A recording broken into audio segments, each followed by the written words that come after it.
That was it was vibey, and then it got weird for a minute. It got weird, yeah. And then it got, but that's the best maybe I think a Chipson has ever sounded. Is that it? That's the clip. That's it right there. That's the clip. That'll definitely be a clip. Yeah, we found it. Sooze, welcome, Guitar Friends, episode 2. Hey, episode 2. Man, the response from the first one was so incredible. Was it good? Okay. I guess I just uploaded it, 20 minutes ago. Yeah, 30 but those minutes ago. 20 minutes were on fire. Hey, it was lit on fire. It's changing the world. Changing the world, really. We got some new stuff. Continuing on last week's theme of the whole Les Paul deal. Cheap, yeah. We got some new stuff, so we're going to try it out. But man, I want to talk about stereo. Running stereo, and I want to talk about some digital solution stuff because there's some new stuff on the market. In the market? Well, it's not a product you can buy. It's NAMM. It's Neural Amp Modeler. That's and it's not even.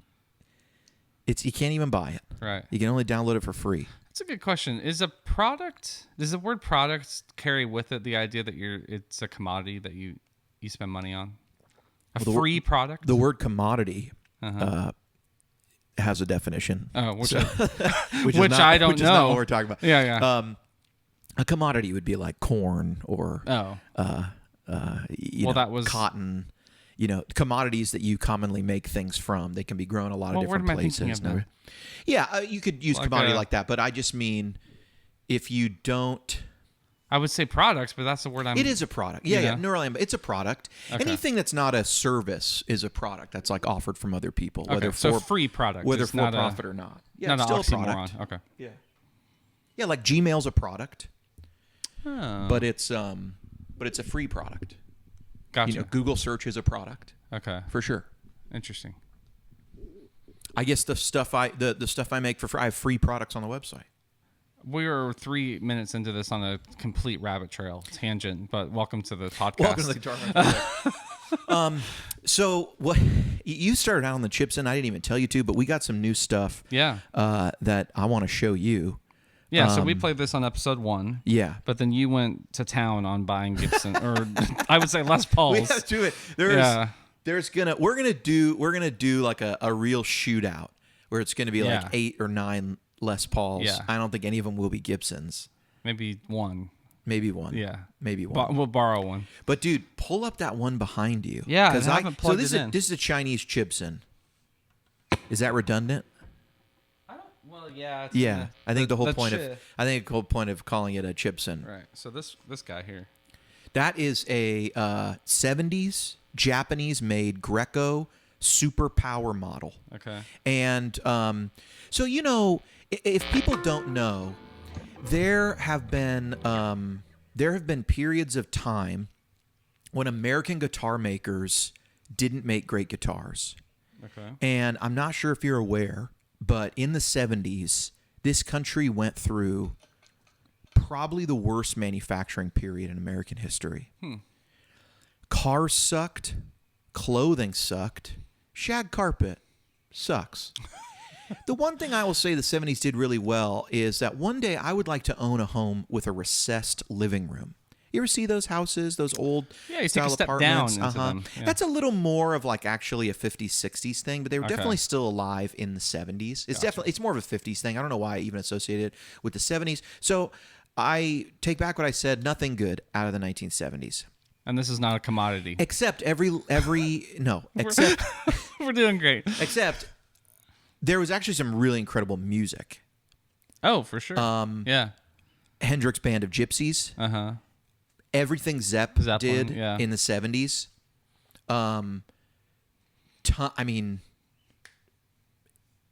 Metal kind of really was birthed in the 70s. Like, I would say that's true. Okay. Ozzy, early metal, you know. So there's actually a lot of Foghat, Freebird, All the greats. We can't. So what they got right in music, they got wrong in almost everything else. Okay. Inflation was bad. Huh. Kind of like today. Okay. Kind of like today, actually, Gibson sucked. So Gibson had sold to, they sold the company, it was the Norlin era. And they thought, what's great about these guitars? What does everyone love about a Les Paul? We use, one-piece bodies, high quality one-piece maple cap. You know, we use long neck tenons. You know, we've got this great looking headstock. Let's not do any of that. Let's change the entire thing. Let's use pancake bodies. Let's use the smallest pieces of wood we can find. Let's glue them all together. Then we'll just paint the guitars different colors because it's the 70s. People like different colors. Yeah. That way you don't see that it's a 5-piece top or a 3-piece pancake body. Yeah. Let's just mess it up. Okay. Same thing happened with Fender, really. CBS buys Fender, and they're like, how can we save money?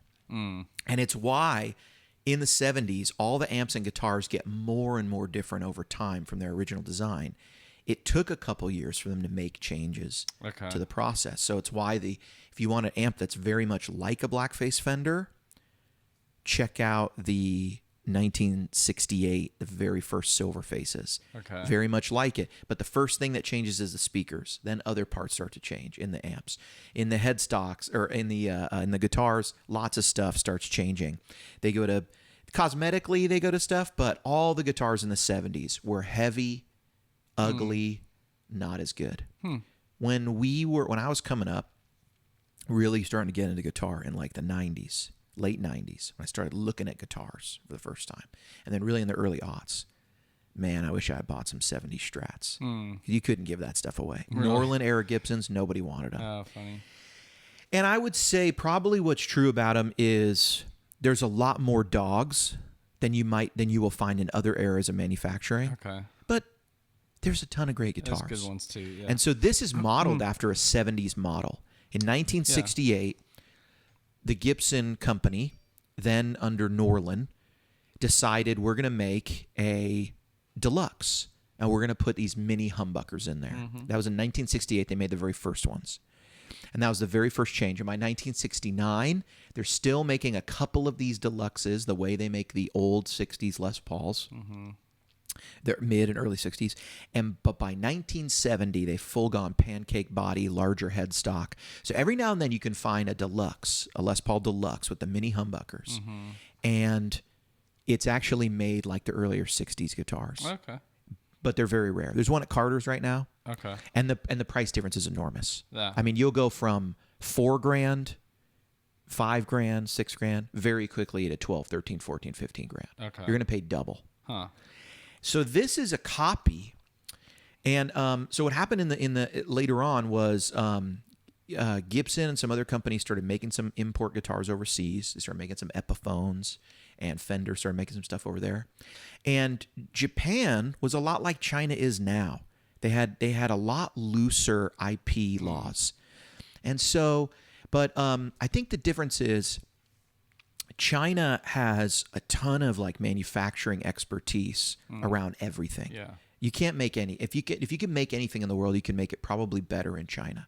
People are going to disagree with that, but the truth is, the best product engineers are all in China. You can't even find people. You couldn't make a phone or a TV in the United States today if you wanted to. You need, even if you had a bunch of people who wanted to pay you $30,000 for the TV and you could afford to do it. Yeah. We don't have those people anymore. Gotcha. So, Japan has this like kind of rich tradition of excellence. You know, sometimes they call it kaizen. Okay. You know, and famously, this is why you tune into the Guitar Friends podcast. You learn a ton. You know, famously, there's something called the Toyota Production System, and it has this idea of JIT, just-in-time inventory. So delivering inventory right to where it's needed for manufacturing, it makes processes very smooth. Everyone in the world uses this now, but the Japanese came up with it, and they have this idea of kaizen, constant improvement all the time. You've never finished the manufacturing process. There's always a better way to do it. How do you constantly improve the product? How do you constantly improve the process? And so this catches up with American manufacturing sometime in the 1970s. Japan obviously occupied after World War II. This is now a good 25, 30 years later. The best steel in the world is coming out of Japan because we put all these steel mills there after World War II. They're making better steel than anyone here. It's starting to threaten jobs in the United States, and guitars are the other thing. This idea of Kaizen, constant improvement, hits intersects with the suckiness of American we're 70s declining, manufacturing. And it's at this point, probably sometime in the 70s, that you find some of the most popular guitar styles in the world. The very best ones are being made in Japan, not in the United States. Interesting. Isn't that amazing? Yeah, totally. You know? And we talked a little bit about patents and infringement last time. How does that apply to like Greco or, you know? So I'm not positive. I think there's a reason that there's no Greco stores and Greco and Bernie stores and Tokai stores here in the United States. I believe it's because you're not supposed to be able to produce the exact copy of a Les Paul body in the United States, I believe. Gotcha. Okay. You can't sell it here new, but you can always import things from other places.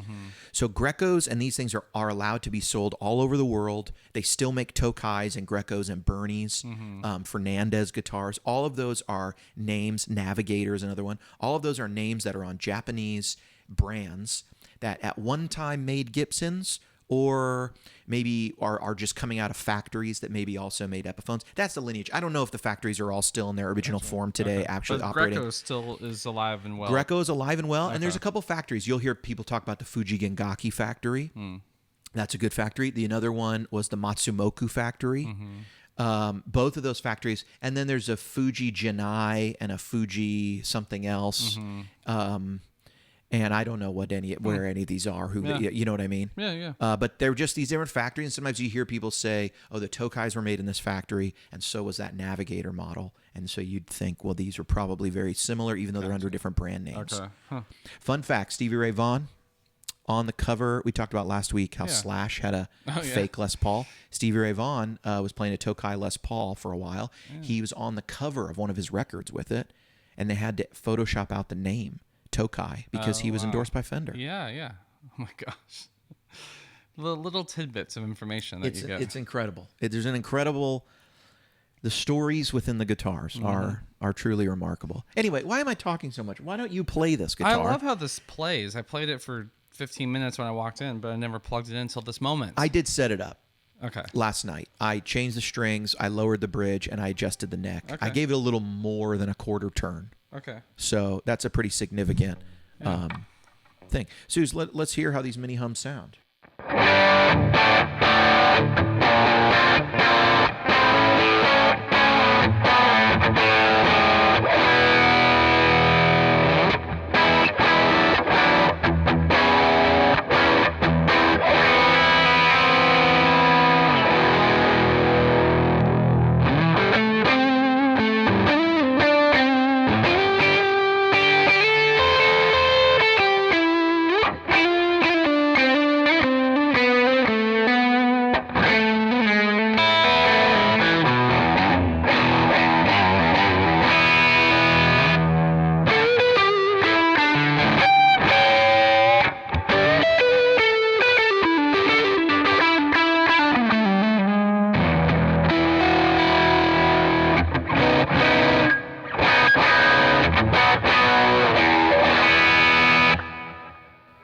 You like it? I love it. Dude. I think it's so awesome.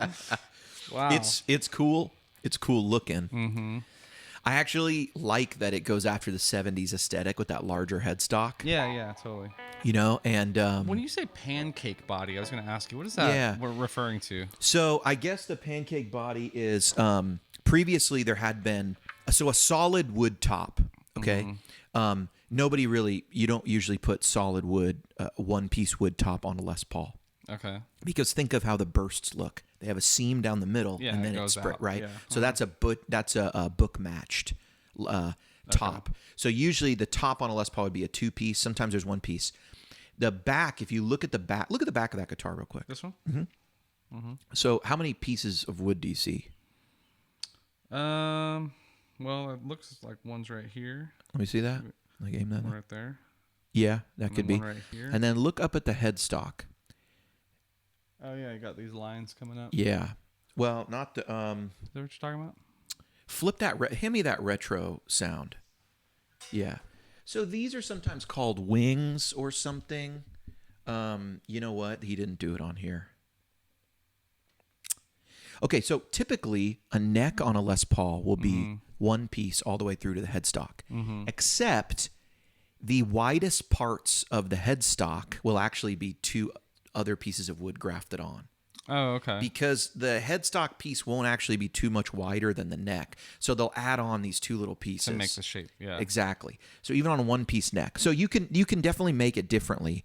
Not all guitars will have it. Some of them will. That's one way to tell a fake Les Paul from a real Les Paul.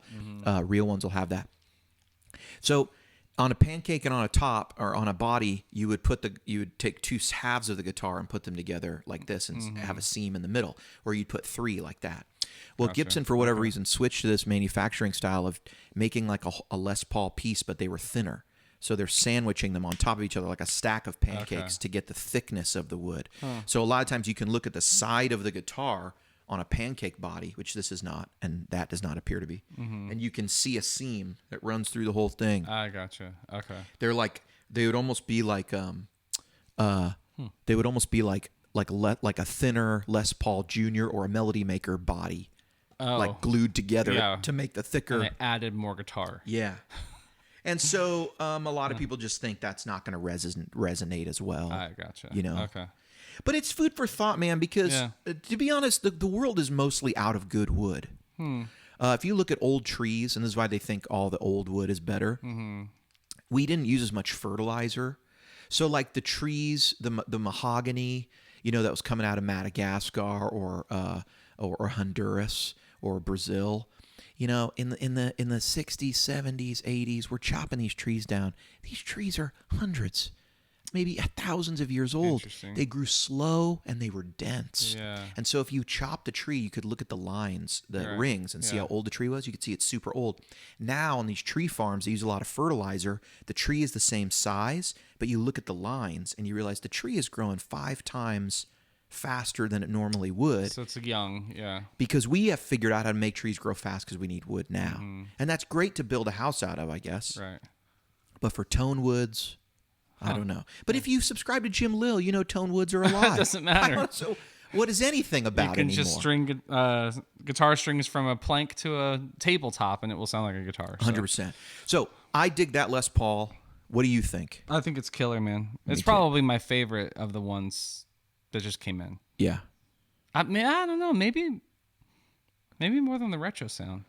I don't know. Let me give you one more to try because last week we tried a really cool vintage guitar, but the Harley Benton came in. The vintage brand guitar, the vintage. It's hard to talk about. I love that Greco that Greco too. Yeah, it feels. And I've owned other Grecos. That's I think a good one. Yeah. It's vibey, Oh yeah. Now that one might go missing if you're not careful, man. You can borrow it. This is a Harley Benton. Okay. And this would be like the $350 Les Paul price range. And I also tried to make a couple adjustments to that last night, but it was a little more difficult. $350, you said. $350, and they have Tesla humbuckers, and you know how I feel about Tesla. And you already have stock and the whole thing. So the Tesla humbuckers, I don't think are made by Tesla. It says it right there. But they do say Tesla and Elon Musk inspired. Yeah, they sound not bad. Okay. Here's the Harley Benton.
Thoughts?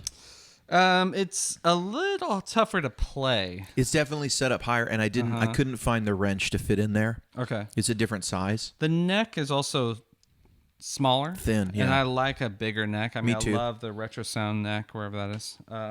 Is that better than your first guitar? Is this better than my first guitar? I don't think so. No. Yeah. Really? I'm trying to remember my first guitar was an acoustic, but after that, I remember I had like a yellow Strat, like a Mexican Strat, and it was like bright yellow. And Okay, yeah. it was cool. Yeah. I'd rather play that than this. Like Yeah.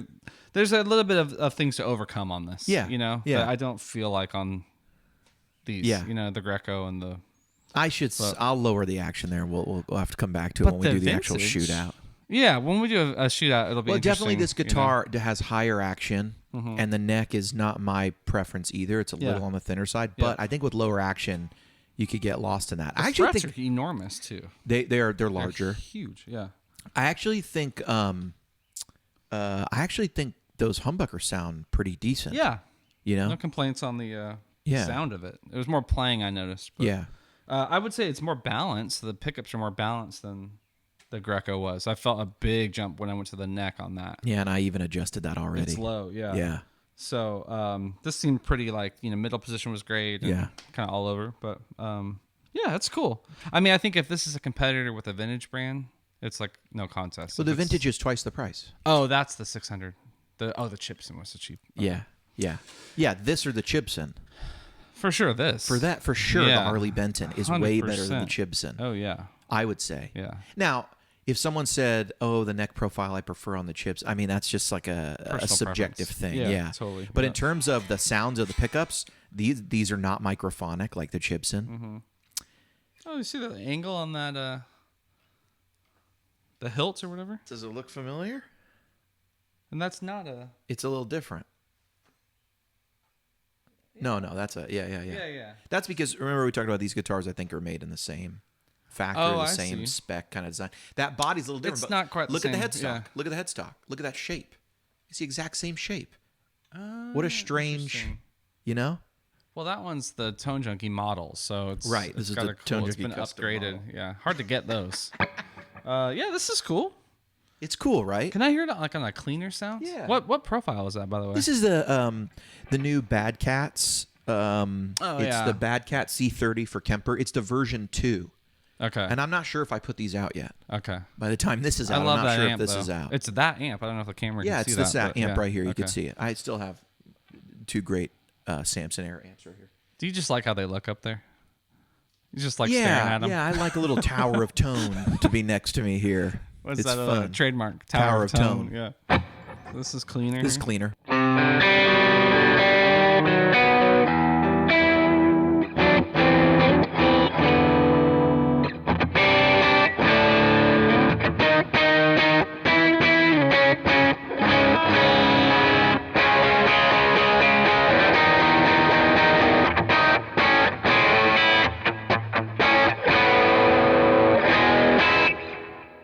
It's cool. It's cool. I wouldn't say it's changing my life or anything. Yeah, but, for $350, I think Yeah. it's super solid. Super solid. Incredible. Pick up your favorite guitar here. I mean, I might we'll try this one. There you go. I knew you were going to pick that one.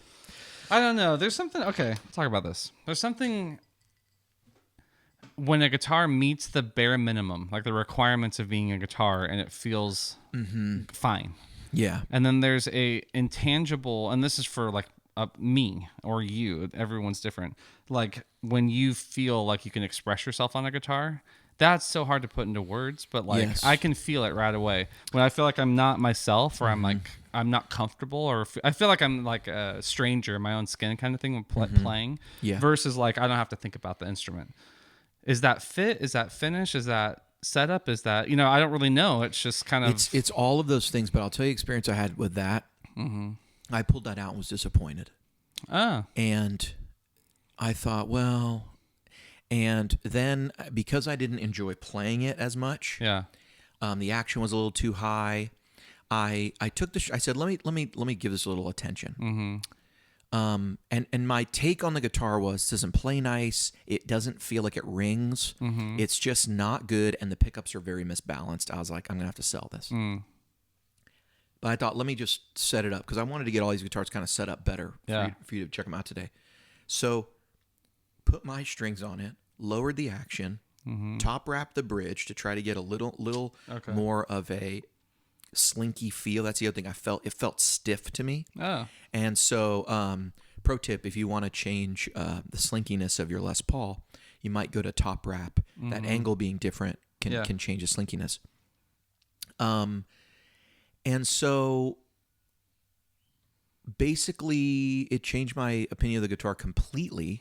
Then I was able to adjust the pickups to where I was happy with it. And now I view the guitar, just that setup really made it so that I could start to play it and the guitar didn't feel like it was in my way. And form an opinion about it. Yeah. And then I started enjoying the pickups and I adjusted them to where I thought they would work pretty well. Play these pickups just like the neck and the bridge, because this is a common mismatch you see in vintage guitars. And this is a vintage guitar. Yeah. This is from the 1970s. Yeah. And it's a copy of a vintage guitar. Yeah. But it's a copy of a contemporary guitar from those years. Yeah. And this neck is about as low as you can get it. And I that can't bridge get it is pretty about as high high as you can get it. So try that out. This was very common because this is back in the era when they were probably copying an even older model. Oh, yeah. In the 70s. And they were probably measuring them. Yeah. Because that would have been a very Japanese manufacturing thing to do. Okay. Which is a bit different than a lot of the copies you see today. Like how meticulous they were? Today, a lot of the copies are just, do we nail the look? Yeah. All these Chipsons I'm getting are, one of them. And then the two I played at my buddy's house. Okay. All the pickups, terribly microphonic immediately. These pickups are mismatched. They're imbalanced in a way that all my vintage guitars are. Okay. When you take the same pickup, you don't overwind in the bridge, you don't change any spec or anything, and you put them in those two locations, you pick up more bass in one. And then so you have to adjust with height. Gotcha. So okay. Try that out.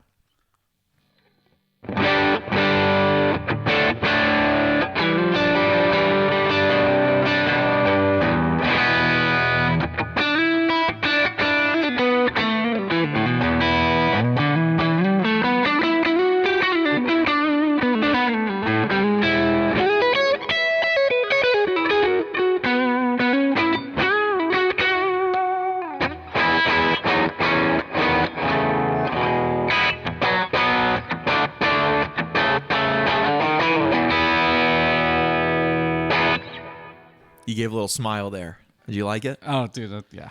I think they're balanced enough that I could get by with that. But yeah, I mean, if I was it's gonna, a big difference. Yeah. It's like when I hit the bridge, I wanted to click on like a 3 dB boost or something just to get it back up. You know. Yeah. My Jazzmaster's that way too. Yeah. The neck is like enormous sounding. Yes, that's very common on the Jazzmaster style pickups. Yeah.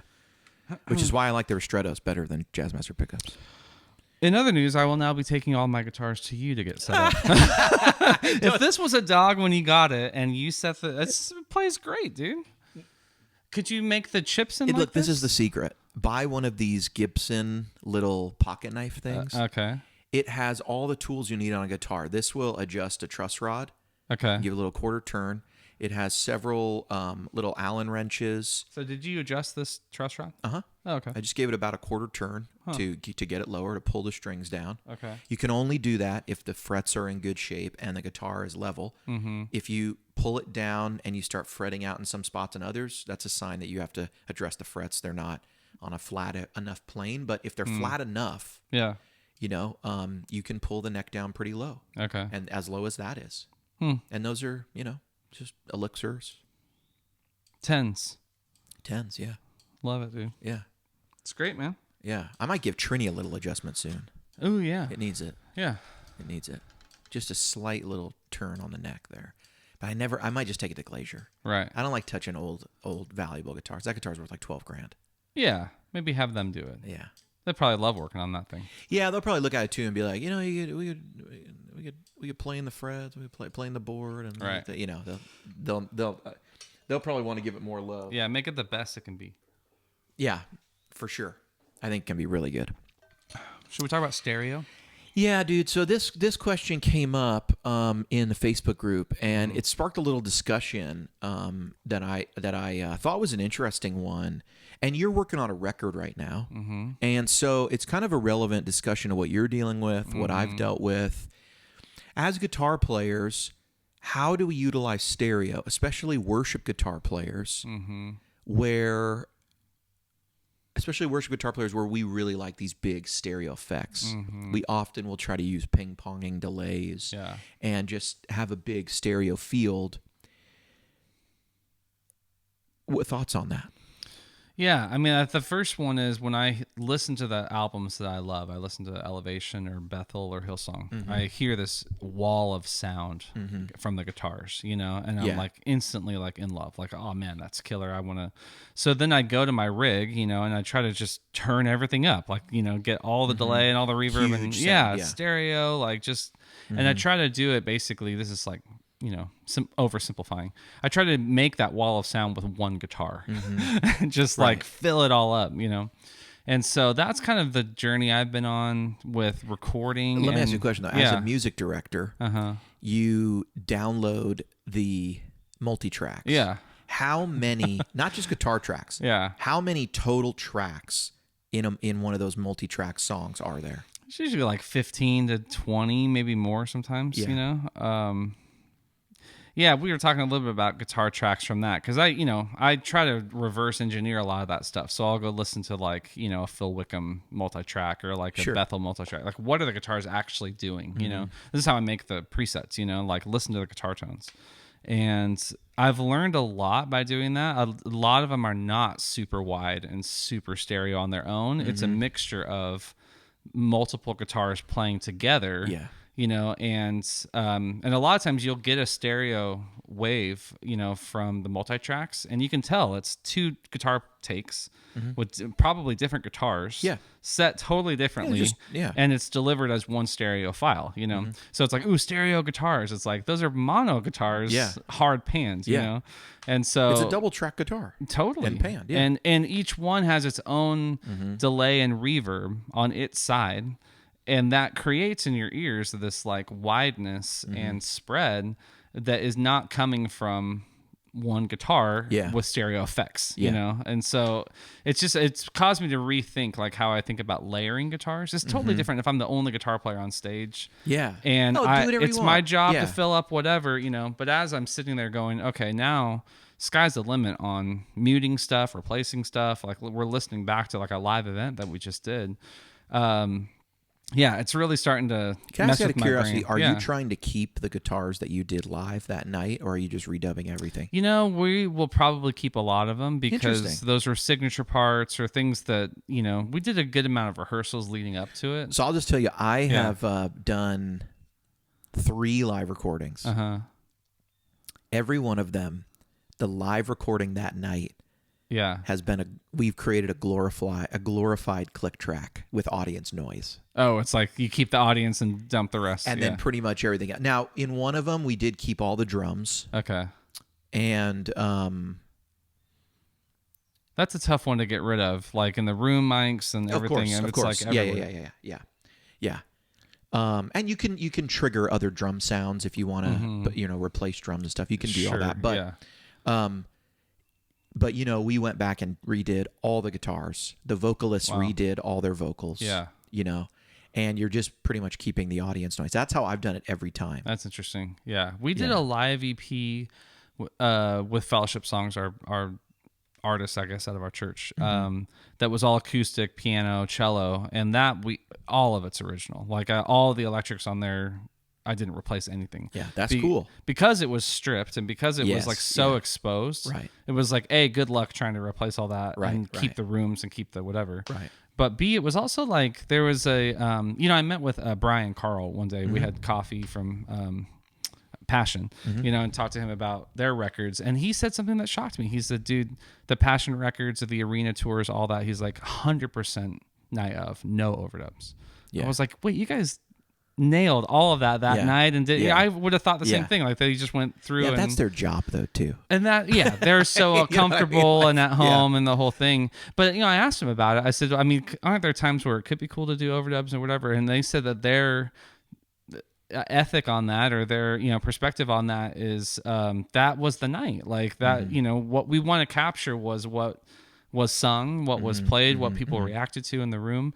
And that's why we do it live. He's like, go find a Passion like studio album. There's a couple, but not many. I was gonna say they're a different kind of thing too, right? Mm-hmm. Because isn't that band birthed out of those events too? Yeah, and they're the church and all that stuff. Yeah. Uh-huh. So that's a little different ethos. I think that's a great one. I think that's great. Totally. I think it's really great. I mean, I think what's the ultimate, like, what's the most honest way to do a record? Yeah. Is like 5 people in a circle in a room. Yeah, live. I mean, in a studio setting. In a studio room. Yeah, that's what I mean. But like, you're all in the room. It's all being recorded, and you're playing together. You play it. Not playing it all. Yeah, ship the guitars and send over the drums. Yeah. But realistically, I've played on some Friends records. Dude, I've done a ton of stuff for Friends, man. I've done so many little Christian songs. Yeah. I say little because, they're not signed artists. Right. I have a buddy who did some hip hop records that I sang on and did a ton of guitar on. I remember those, yeah. How do you think about approaching that? Like, you're going to track guitars. I just think, look, realistically, the way a lot of music gets created is a lot of the musicians are remote. Uh-huh. And a producer might even the way songs get written today. Yeah. A lot of times the demo might actually get made in the room that the song's being written in. Right. Because one of the people writing the song could be a producer. Mm-hmm. And so maybe there's elements that carry forward. You know what I mean? Totally. Yeah. So, and then you're working with programmed drums, and then it's like here, that guy might put on the keys or with his guitar some idea, but then that's going to get sent to somebody else to do remotely at their home, and that's just how music gets made a lot of times today. So my thinking is like, it really doesn't matter, art is ultimately like about discernment, and it's about finding the value or why something's good. Yeah. And it's not actually about like where the thing originates from, It may be that something is incredible because it was 5 people in a room, and there's something about that performance when they're all in the room that you can't replicate another way. Sure. Yeah. You capture the energy of the people playing. But ultimately, not every record, every band, everything is going to be better if it's in one room all the time. Mm-hmm. It's not going to happen. Mm-hmm. I just, on Rick Beato's channel, they just they had this guy from Nirvana. What's his name? I forget his name. Yeah. Uh-huh. And Butch Vig talks about basically tricking Kurt Cobain into overdubbing and re-recording the intro to Teen Spirit? No, it was another one. I forget what song it was, but might have been Lithium or something. Okay. But basically tricking him into overdubbing, and he's like, what you hear on the intro of that is 5 guitars on top of each other. It sounds like just one guitar, but it sounds huge. Yeah. But when you listen to the record, you go, "This is a 3-piece." There's never an overdubbed guitar, but it's actually 5 guitars, and it was literally, he was like, "Well, I had him play it once, and then I asked him to like do it again, and then I panned those, and then I asked him try it on this other amp." Okay. He's like, "So you're hearing a twin with his guitar, and then you're hearing these other 2 amps with his guitar panned, and then you're hearing another one dirty, and maybe there's some like chorus or something on it. And when you listen to it, it's one guitar. Yeah. It just sounds like one guitar. Yeah. And that's it. That's interesting. And it's a totally it seems backwards to me. Like the mix engineer that we're working with was telling me about another project that he got, and there were 2 guitar players on the project, but when he got the files, there was 15 tracks of guitars, and I was like, certainly they're not all playing at the same time. He said, but they are. The last chorus, they're all full tilt, and it's my joke back to him was like, well, how else are you going to make it sound huge? He's like, I'm going to delete 10 of these. It's like, okay, that's a producer's mind is what did we what's essential? What do we need, and how can I make that sound as huge as possible? Yeah, and you can't edit yourself and be creative at the same time. Those are two different roles. Like, to be creative, you have to just keep pursuing and chasing ideas. Oh, that's a good and point. then later, somebody else needs. That's the producer's role. Totally. That's why books need editors. Yeah. You need someone else to come back in and use discernment and say, this is good, this is great, that's trash. Yeah. Totally. And or they can these do things so don't work together. like detached from the process, like they're actually listening later, not. I like that because sometimes I need to do both. I need to be the creator and I need to be the producer. And so I feel that internal conflict of trying to edit while I'm tracking. Oh, that's not going to be good, so I stop. You got to compartmentalize and put one hat on and then take it off. I'm just put the a other player hat on. right now, and I'll be a producer later. That's good. That's why Rick Rubin is able to become Rick Rubin, one of the greatest producers of all time. Yeah. That's why he's able to become famous by doing underground hip hop in the 80s and then eventually work with everybody, U2, everybody. He's able to reinvent the Chili Peppers, Beastie Boys, Jay-Z. Yeah. It's just about, and if you ever watch any of the stuff with him, he doesn't even know how to work the soundboard. Totally. Someone else is doing it for him. He had a podcast or something I watched, and he said, I don't really play anything really well, but he's like, but I know what good music sounds like. He's a discerning person. Yeah. He's just a discerning ear. Totally. That's interesting. To go, this is incredible and this is not. Yeah. And he helps people chase down what's incredible. So my thought is, when I sit down, I'm not like a, look, dude, I mean, you probably have more experience than I do, recording stuff. I've just been fortunate enough to work with a lot of different people in the sense of, I did this thing with this person, this little thing with this person, this thing with this person. So I have, and I did that in San Francisco, and then I've done it here. And then, some people just, have been above my pay grade, right? Okay. It's like, I've been in the room with other guitar players who are pro guitar players, and we're just doing this thing for a friend. And so that's a moment where I'm like, let me watch what they do. Yeah. Let me watch how they do Look it. at that guy. Yeah. And so when someone's won a Dove or a Grammy, you should take in what they're doing. So I've seen way different approaches. I've noticed producers don't all think the same. Guitar players don't all think the same. Yeah. But one thing that I do think makes sense for what you're doing, a worship thing where we do layer a lot of guitars and things. And I think it's super useful if you're going to work remotely or do things. You're not in the room to ask a producer if they like something. Yeah. So I'm a fan of sending 15 guitar tracks. Okay. And what I've seen people do is they'll say, look, we don't know what's going to get used. We don't know what the other instruments are going to sound like. Yeah. Give me a guitar swell on everything. I'm going to basically swell the entire thing, because you don't really know how big a chorus is going to be, or if the rhythm's going to drop out of that first chorus and just the rhythm section is going to keep going. You don't know what the vibe's going to be. You don't know if the keyboard is all of a sudden going to go to some pulsating tremolo, and that's the feel of the first chorus, and it is supposed to be like a down chorus, but the drums are still going. You don't know those things. Right. So having those elements in there, it's easy to trash them. Yeah. It's impossible to make them if you didn't record them. Yeah. It's the concept of having more than you need rather than less. And then why not double track every rhythm with two guitars? Yeah. Why not give them, here's one and here's another? And then why not go, here's all the leads. I'm not going to redo every lead again. Yeah. But I may go, here's the main leads, and then I've got 2 or 3 other ideas I'm going to punch in, and here's a little drone or a reverbed out thing in the background that could come in right here. You know what I'm saying? Totally, yeah. Here's and so at the end of the day, you're handing somebody way too much stuff. Yeah. And it's too much. Yeah. But it's also hey, this could also be something that you take a plug-in, reverse it, verb it out, and make a warble. And this might become something that when you listen back, you go, are those keyboard notes going bong, bong? Yeah. Just at one little part of the song, but it wasn't at all. Right. And maybe you actually just end up being the sound generator for the producer making some other little part. No, that's true, man. And options are always a good thing.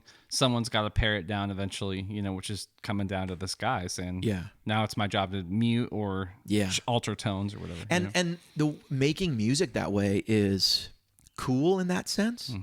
But man, I've done every project I've done with my church, and they release stuff under the name Church House. I've done 2 full records and a couple little singles with them. And most of that experience has been I put the guitars down. I don't hear them for 3, 4, 5 months. And then when it comes out, it's the first time I'm hearing what the keys did, what the bass did. Yeah, totally. Because everyone's working off a demo track. Yeah. And so if the guy on the keys all of a sudden had all these other inspiring ideas, and he went another way, and I didn't hear them, right. and I listen to him all the time thinking, man, if I knew that's how it was going to be, I would have done something different. Or, man, I should have doubled him there. Totally. Or I should have done this. And that might be, if you have the time, that might be the best way to track, is not just you take the 3rd turn and he takes the 4th, Right. and then it's done. It comes back to you. It goes back to him. There's a little bit of back and forth on that, because then it's like, oh, I love that. Trash what I sent you. Let me try that. It's closer to being in the room. Yeah. Because if he did that in the room, you would have been like, oh, forget what I played. Yeah, I'm you doing would that. have. You would have just kept ideating with each other. Yeah, and that would have been great. Yeah. But that's cool. in terms of like stereo, back to what we're actually supposed to be talking about. Right. In terms of like stereo, Yeah. I think most guitar players underappreciate the difference between live sound and Like finished. recorded. Yeah. A finished record is meant to be listened to, and you actually have a lot of control over what the listener hears. So you can take advantage of a stereo field. But in a room that has a system that has 2 speaker arrays, that system is pretty much designed to deliver sound to the whole room. And while definitely stereo is possible, the question you have to ask is, if I'm mixing for a room, how wide is this room? And what's the person on that side of the room going to hear compared to that side of the room? Right. So I can't always use a super big stereo field live, because if I hard pan something over here, well, that guy's not going to hear it at all. So the question becomes like, depending on the room, how far can you go one direction? And then how audible is the opposite array? Yeah. It may be that you have a long room, like a gymnasium set up like long ways, and you're not going to run into that much at all. Where most people are hearing both speakers. But you might be in a theater that's almost a complete 180. Yeah. Right. Maybe. Like our room is super wide. You know? Your room is really wide. Yeah, like you're definitely hearing one array and none of the other. Yes. If you're on the far left. And so the question becomes, is a stereo spread good for the middle but bad for everywhere else? And you'll see the sound guys walking around. Yeah. That's exactly what they're doing. They're also listening for the direct, if there's an amp on stage, they're listening for the directivity of the amp. Is that amp piercing everyone on the left side? Front, yeah. Are the drums, hitting the ceiling and bouncing down to the 9th row? How close until you can't hear the subs? Because that wave is so big, it goes over your head, and then all of a sudden it's like, oh, row 3 or 4, you get more low end all of a sudden, Or how far? Like my church is built in such a way that they told them, here's where the first row should be, and my church was like, well, we need a couple more rows, So they just threw more 2 in the front, right? So then when you're in that front row, you're underneath the arrays, you can't hear them, totally. And so then you're listening to this weird in between. A lot of stage noise and stuff. You can hear the acoustic drums and it's like, get back there. Yeah. Get to row 4 or 5. Yeah. Then the room sounds good. It's always hilarious to me when I leave a Sunday morning and someone stops me on the way out. They're like, dude, the mix today was out of this world good. I was in heaven. And I get to my car and someone's like, dude, what was up with the mix today? It was terrible. It's like within minutes, and it's like, well, where were you sitting? Where were you sitting? Oh, man. It's like all, Yeah, I don't envy that job for sure, but I liked what your conclusion was sort of, give the mix guy as much as you can. If you've got a big signal, if you've got all these effects, give it to him, and he can narrow that field. He can make it mono if he wants to. He can spread it a little bit, and But you're not giving it. I mean, I wouldn't give him just minimal effects mono guitar because it's it's not going to matter. It's I still want to give him something, and for the ears, like you said, it feels good to us. We're inspired to play a certain way. It pulls that out of us, and then let him do his job. I think too, just because we're talking about our context, which is largely a worship context, we have to remember worship bands tend to be very large bands. we're not Nirvana, a 3-piece. We're not U2, a 4-piece, even though we all act like we're trying to get Edge's sound. Right. You know, look how many people are on stage at Bethel. There's got to be 25 cents to the board, right. You know? Yeah. And hey, this is a note for vocally too. Like most of the mics are muted. You know? Yeah. They're up there, but you can't hear every note they sing. Yeah. And it's not about who can sing well. Lauren Daigle's mic gets muted. Yeah. Right. You know what I mean? Yeah. Because someone else is singing. Yeah. Maybe there's a harmony, of course, you know, but when it goes to these big choruses and everyone's just singing a melody, or it's supposed to be a wash of voices. Yeah. We're not trying to pick out 5 voices or 4 voices. Yeah. That undermines what everyone's doing, you know? So, and I think the same thing can be thought of like on the guitar. There's times when you want to be audible and times when you don't. There's times you want to hang back and there's times you don't.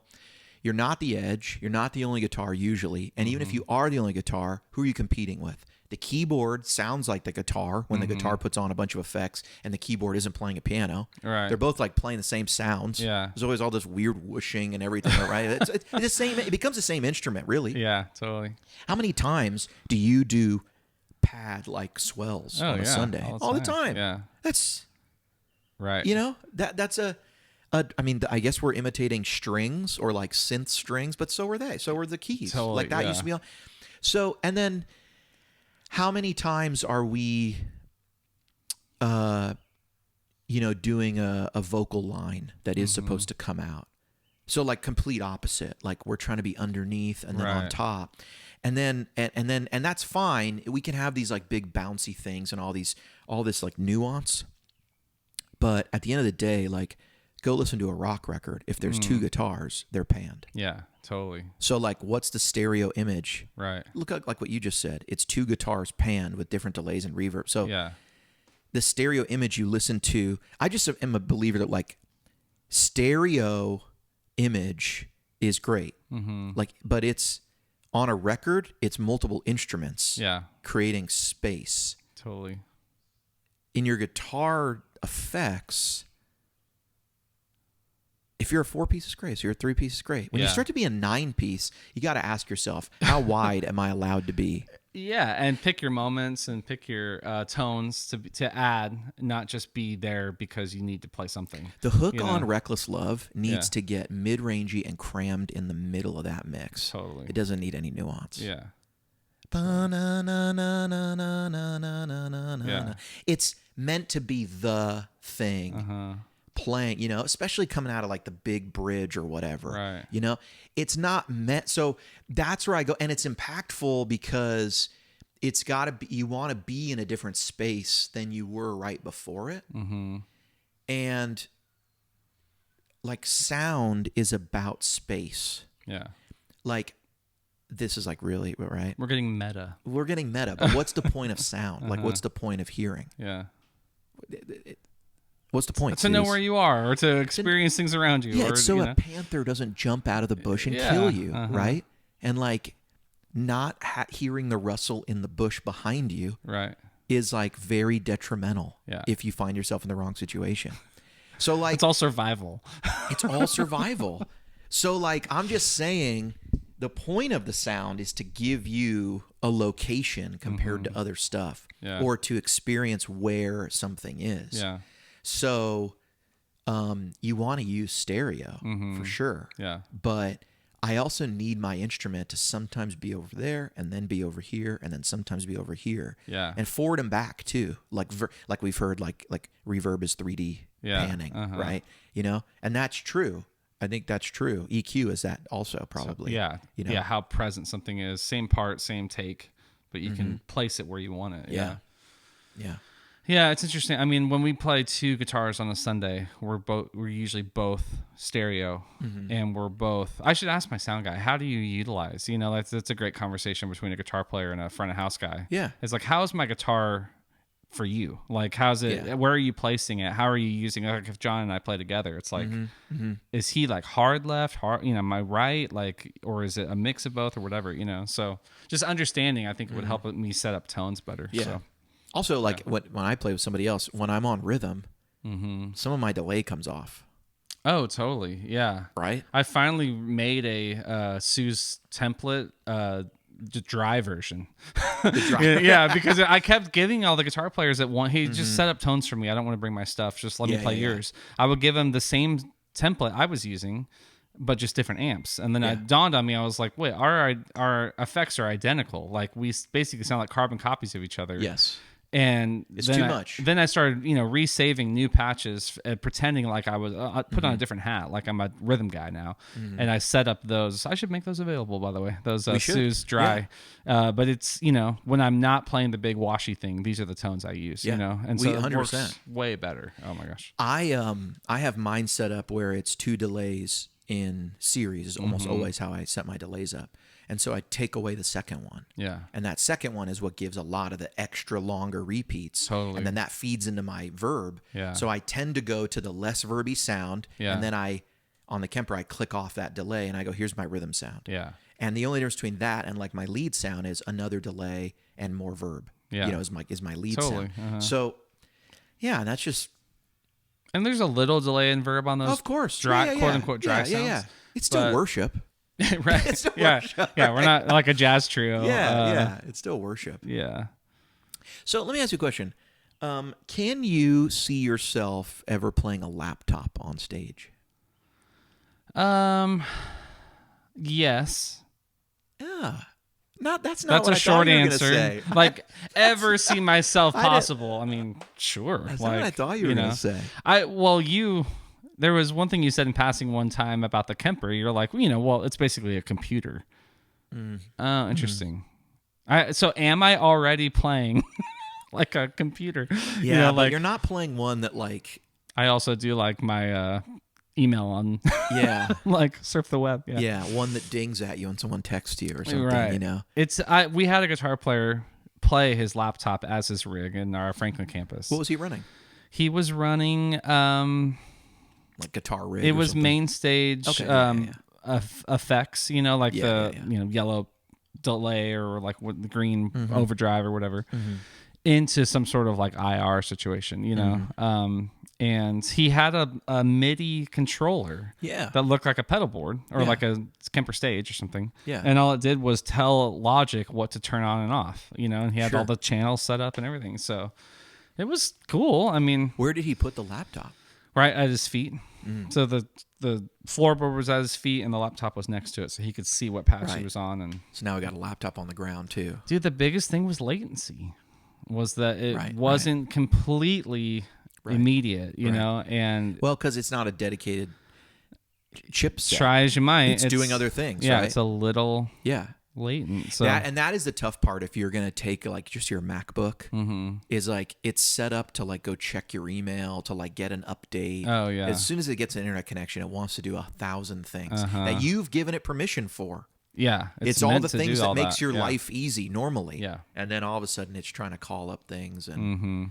Yeah, it being a guitar amp is the last thing on its mind. You know. Yes. Where are you going with that? I have a hunch, but you tell me. So I'm just curious because I know we were talking about like digital solutions and stuff, and I know you haven't tried NAM, Neural Amp Modeler, and but I watched your interview with a guy at NAM, which is confusing. I just want to point out NAM at NAM. You know what's so confusing? Neural Amp Modeler. Short, it's NAM, which is the same as North American Music Merchants. And then when you say Neural Amp Modeler, you think of Neural DSP. It's hard in two different ways. It's but it's worth what you pay for it. It's like vintage guitars. It is. Why are we doing this? Sometimes it's like Guitar Friends. No, no. The name is growing on me. Hey, I think it's great. As soon as I heard it, I went, "That's it. Yeah, that's genius." Gut level discernment. And I didn't even think of it as a name for this show. Just in the sense that when someone said you're their guitar friend, right? I went, oh right, that's the appeal. That's like locked. So then I thought, let me think about that. Yeah. And then I thought, well, let's just do this. I struggle with any solution that doesn't have a hardware component that is is in a more traditional box for me. Yeah. And when I say traditional, I mean I want something physical that can run my sound so that I can transport it places, and that is its purpose. I don't need to turn it on for anything. I don't need to update it and worry if the new OS update works with the thing, if the new silicone architecture. I mean, do you know that all the neural DSP stuff, those plugins, weren't working with almost spilled my coffee. That was a good catch. Weren't working with the new silicone like Apple architecture. So Apple's like deciding, hey, in order to like get more out of our computers and like for where we're going with AI and like better video editing and everything, we're going to change the construction of our processors. And so that then changes all the compatibility of everything that runs on top of it.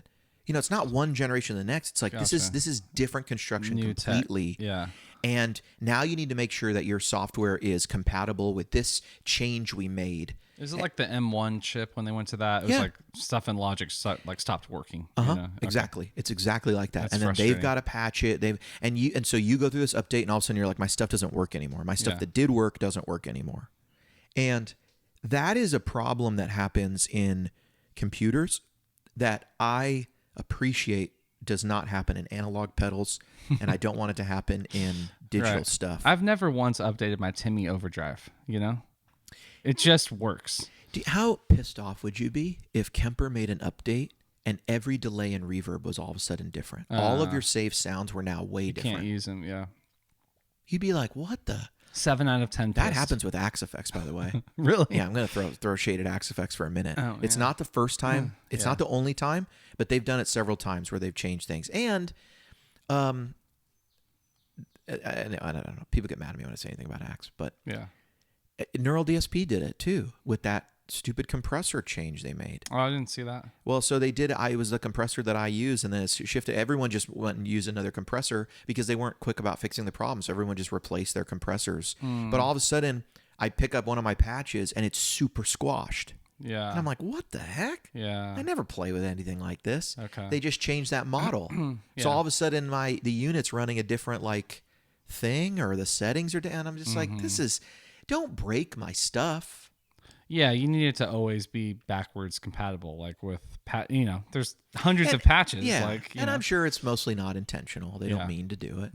You know, that's why I like how the proper way to release stuff like that is you want to leave legacy stuff alone. You want to release a new version. Yeah. One of the great things, Kemper and Line 6 both, I think, do this really well.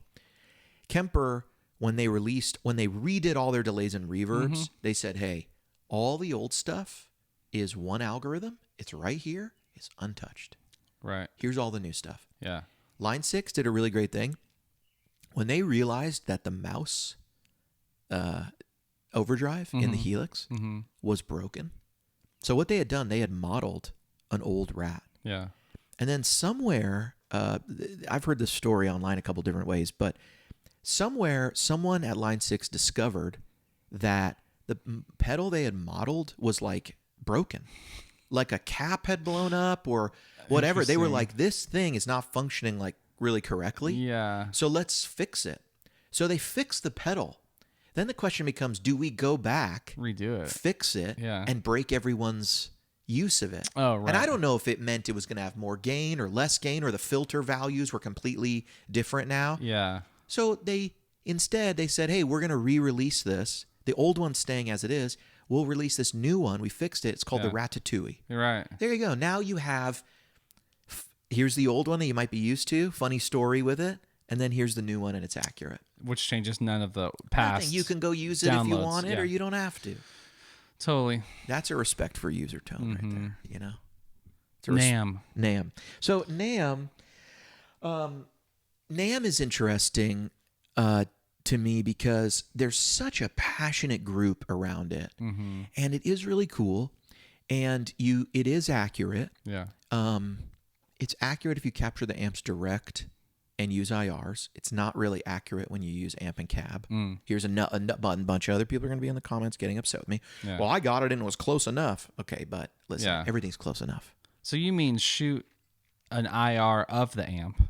Shoot an IR of the cab setup you want, and then separately capture the amp head, and then it's very accurate. So if you were doing a twin, you would do a direct capture of Yeah. the Yeah. amp itself, and Yeah. then you would shoot an IR of that twin Yeah, cabinet. and I Okay. don't know what's going on with it because when you put the cabinet in, it adds this weird high presence. It might be aliasing or something, but they are working on fixing that right Gotcha. now. Okay. It needs to be how it was explained to me is the model works, the tech works. It's optimized for direct amp captures. Okay. It can be optimized to work with cabinets as well. Gotcha. So it's going to be changed to work with cabs flawlessly also. Okay. And I guess there's something in there they have to change. When was this launched? What's the first day that this thing is live? Do you know that?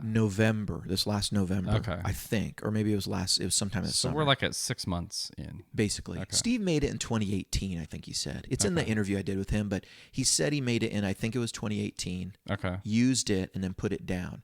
And the way I understand it is making the tech that works is different than making a plugin that you can download and use it. Totally different conversation. Yeah. So it's like you make the tech and it works. Now the next question is, now I have to design a plugin that someone can download. It'll work as a VST. Yeah. You can import stuff. Huh. And that is enough. That would actually, from what I understand, would be somebody else on the programming team would do that. Like that would be the UI different team, skill not set. the exactly. Yeah. So he Not- did both. So yeah, he had it for himself and was using it, and it was like kind of a hobby project. And then at some point, he just picked it back up and said, "Let me make this something people can download." Okay. Huh. And it's still not. There still is no website for it, but they're working on it. Okay. The funny story: neuralampmodeler.com was a website that someone else bought and tried to like make their own little thing on. Not like a competitor, but they wanted to make a place where people could upload their captures, Okay. so that people could like be a community. And so people would go there going, where do I download this? But you, in fact, had to go to GitHub. And GitHub is where coders share stuff. Like if you and me were both coding for Google, and I was like, hey, I'm part of the team working on Gmail, and I want to, there they are. And, Right away. and I want to and I made a change, and here's my change, and we can't merge it with production yet because we don't know if it works, but you need my code to make some other change. Here's the code. Here's the, take that, replace it. Now you could be running some other version where you can make more changes to it, and it's not live to everyone. That's how commonly you would distribute that code to each other. Or Not user friendly. I don't think that's a good example. Google obviously is not using GitHub to pass around unreleased changes to Google. But That's not what I things mean. like that. What yeah. I'm just trying to say is, let's say I was trying to give you something or some tool, Right. and you could run it yourself. So I get questions, how do I download this? And it's true that if you go to GitHub, it's not designed to be like, download here. Mm-hmm. You know, there's a bunch of stuff about the history and the changes and Yeah. versions, and you got to click through like 2 tabs to get Right. it downloaded. So adoption is huge, but it's not designed to be easy. But I think they recently acquired the guy, Steve. I think him and some other people involved got someone they were given that website, and they're making a website. Okay, to make download it the latest cleaner. version here. Yeah. Here's a button. Download it. Enjoy. Yeah, this is a product that I never thought would take off. Like, Yeah. it's not user friendly. It doesn't look beautiful. It's like hard to get, and then it doesn't even give you a ton of options. Like Yeah. this is like, oh, this will probably die on the vine. Like no one will, You know what it reminds me of? Mm-hmm. When I first discovered Minecraft, it was pre-release beta build. Okay. And the guy, Notch, was a single guy by himself. And he had invented this game called Minecraft. And he said, I just want to build stuff out of blocks. And he was doing it as part-time in his spare time. And then he went to basically the world. And he said, hey, guys, I have this alpha build of this cool game. And Sooze, it had no bad guys. It had no story. It had no nothing. I mean, it had just different colored blocks and It's stuff. just open world block building. Okay. Build whatever. Yeah. It's like Legos. Right. And he just said, hey, guys, I'll pre-sell you a copy for like $2. And I'll guarantee that you'll get the finished game whenever it's done. I don't know how long it's going to be, but I need to raise some money. So I think the first time he did it, he raised like $15,000. And for him, it meant he could work for like another year Oh my gosh. on the project. Yeah. And so enough people bought it, and then he had all these testers, and so then another version came out. He kept updating it, and then when he would update it, he said he just on the website changes, like you could download it here, now it's $4. And I bought Minecraft when it was $7, and it was a beta build by that point, and they hadn't put in. I remember when there was one bad guy called a zombie. Now there's 15 different types of bad guys. There's a dragon. There's 2 other realms and portals you can go into. Wow. Everything was hosted locally on your computer. If you and me wanted to play together, I had to set up a server in my house to like run. And if I turned it off, no one could play on it. So people would have servers, just computers running in their house 24/7. And then they were going, join, like I'll never take it down. And if I do plan maintenance, I'll take it down, save the files, put it back up in an hour, whatever, So it was a real, and then it kept going, but it got buy-in from people who realized this is something that's going to be great in the future. It's usable and fun enough now. I want it now. Interesting. And that's what this reminds me of. Yeah. It's not easy. It's not meant for the masses. It wasn't until Microsoft bought Minecraft that it became what it is. I see. Minecraft was already blowing up. But then Microsoft bought it and said, look, pay $7 a month and we'll make your games, your realms accessible to any player from anywhere in the whole world. You can compete in this. We'll add 1 million assets. We'll put a whole bunch of people behind it. One time, $30, $50. So did Notch? That was the guy's name, right? He made $1 billion. Did he stay involved the whole time? He always said on Twitter, funny story about him. He always said on Twitter he would never sell. He was super happy. He started another game with Minecraft. It wasn't as successful, but people liked it. And then one day, Microsoft announced we acquired Minecraft. He made $1 billion, and now he owns a mansion in the Hollywood Hills, and apparently throws epic parties. Absolutely epic. I wonder if they build things at those parties. No building anymore. I mean, when you get to $1 billion, what's the point in continuing to try? I mean, just put it on easy mode.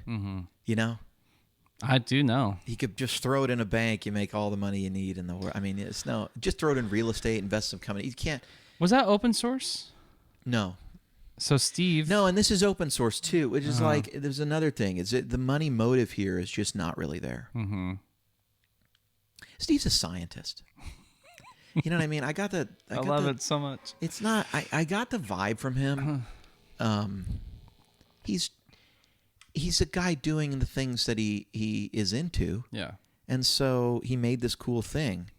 I think some people want to make him into this like cult like hero who's gonna like take on capitalism and shut down all the amp companies. Right. Subversive, He just made a cool thing and it works, and I don't think he wants to quit his job or like disrupt his life or go on some crusade. Totally. In the name of tone.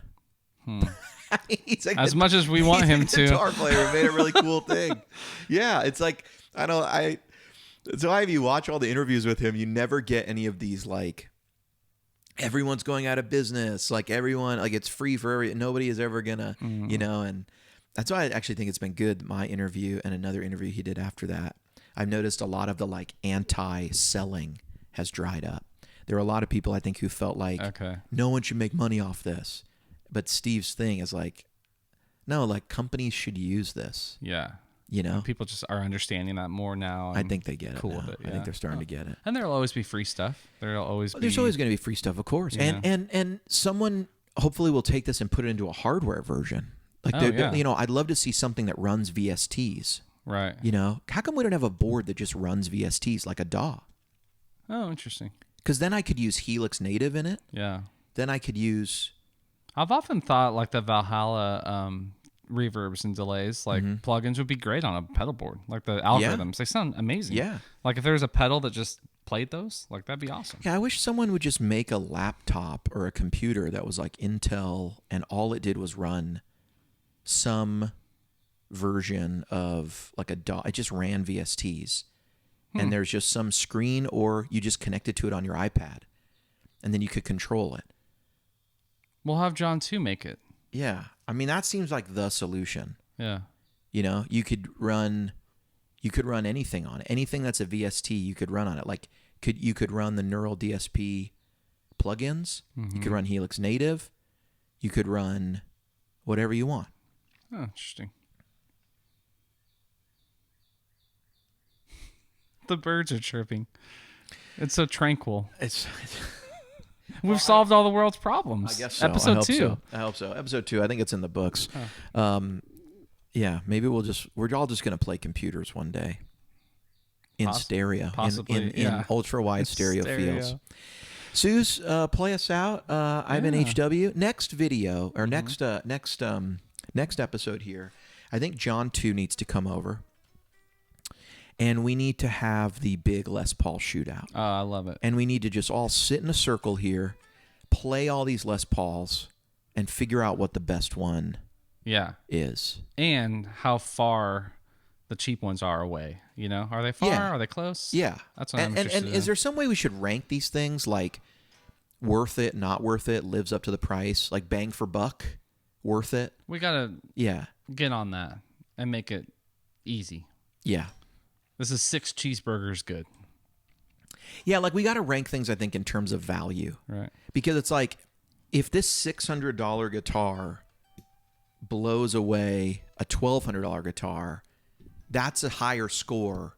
That's a better value than if the $4,000 guitar. We'll talk about it at lunch today. Okay. We need some ranking system. I have an idea. All right, he's got an idea. Sooze, play us out on your new favorite Les Paul. I do like this thing, man. Do you want a little more dirt than this, or how's this? Yeah, I do like the 5 profile. No, 5. 5 plus? Well, here. I mean, is that...